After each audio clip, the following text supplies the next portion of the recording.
So let's talk about Chelsea.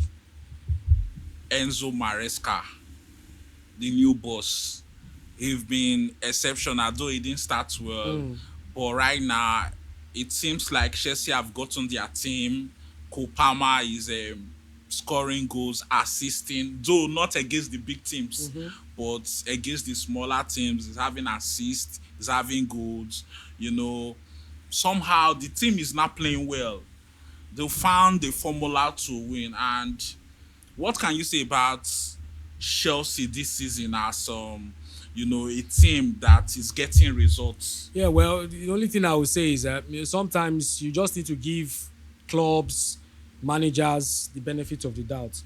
When Chelsea decided to sack Pochettino, people were saying, "Oh, why did you sack Chelsea? Why did you sack Pochettino? Oh, he ended the season winning the last 5 games." But the owner said, "No, with the investment we have in that squad, with the players that we give to the manager, they should not be finishing sixth position. They should be finishing in the top 4." I remember that Pochettino even lost the Carabao Cup final in extra time to Liverpool. Maybe if he had won that trophy, like Ten Hag, like the FA Cup saved Ten Hag's job, maybe that would have saved Pochettino's job. But he lost to Liverpool in the Carabao Cup final, and they didn't finish in the top 4. So he has left. He has gone to the USA team. Maresca came on board, and when Maresca came on board, the length of contract he was given, he just cast your mind back to when Chelsea brought Graham Potter from Brighton and gave him a 5.5-year contract, and it didn't even last 1 season. He was sacked. Or when David Moyes took over from the great Alex Ferguson, was given a 6-year contract. It didn't last 1 season. It was Ryan Giggs that finished up the final few games of the season that year. But Maresca has done well. I think that after that first game of the season where they lost at home to Manchester City, a lot of people Chelsea were laughing stock. Oh, look at the number of players they have. They have 40-something players. They have 50-something players. Does this man even knows what he's doing? Does he know his first team? Blah, blah, blah, and all that. And he divided the squad into 2. This you on my left, you are not in my plans. You on my right, you are in my plans. Told Chelsea, this one's on my left, I don't need them. And he told the players specifically, Sterling included, if you don't leave, you will not play. Those likes of Chilwell, if you don't leave, you will not play. It was at the latter points that they reinstated Chilwell back in the squad. So he divided the squad. Some players had to leave, and the ones he needed stayed. And he also now said, okay, we are playing in the Conference League. This is not the Champions League. This is not the Europa League. Some players should be rested. Some players who are playing the Premier League should not play in the Conference League until we advance to the knockout phase of the competition, which makes a lot of sense. So players like Kopama are not playing in the Conference League so that he rests. He's playing once a week and is fresh for the league games and all that. So back to the Premier League. I think that Chelsea have had some mixed results, but I like the style of play. You see what they are trying to do. You see even when Maresca was at Leicester, see how they won the championship, the brand of football they played. He brought Drewsby Hall, who was part of that Leicester team, to Chelsea and all of that. So the team is not doing badly. Chelsea team are still work in progress. They signed so many players, so you don't just expect those players to click all of a sudden. It will take them time. Caicedo, Lavia, Enzo Fernandez, Drewsby Hall. You look at the defense, Disasi, Tosin, Fofana.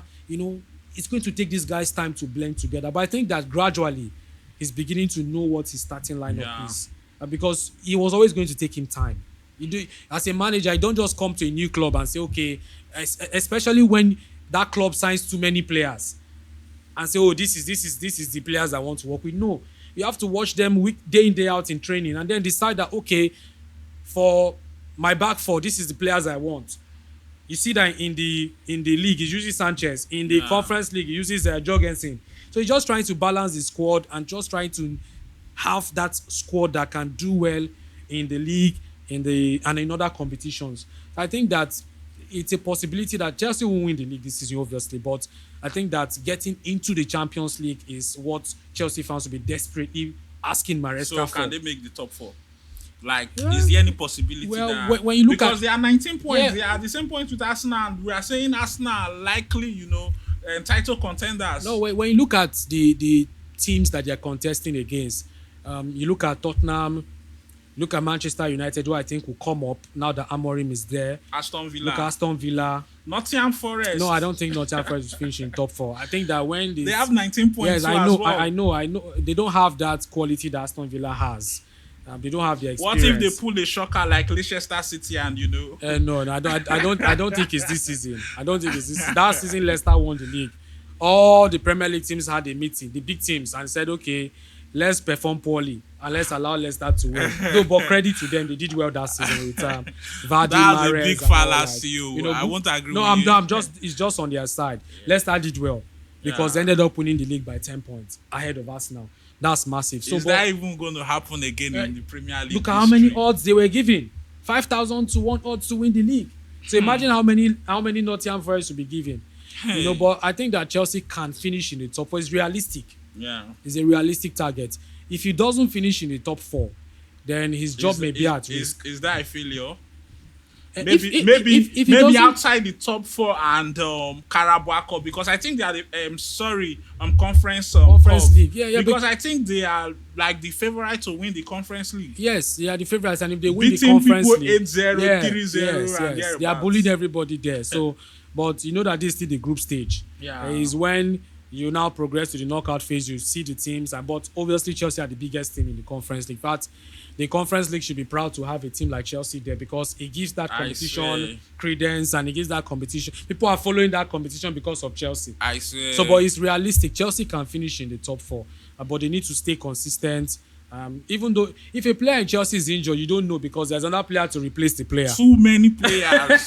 Too many players. If Sancho is injured, you don't even know because Mudryk is there. The game against Arsenal, I think Kopama wasn't 100% fit and João Felix should have played both. You know, there are so many players. There's many there. players. Mudryk, João Felix, Madueke, Sancho.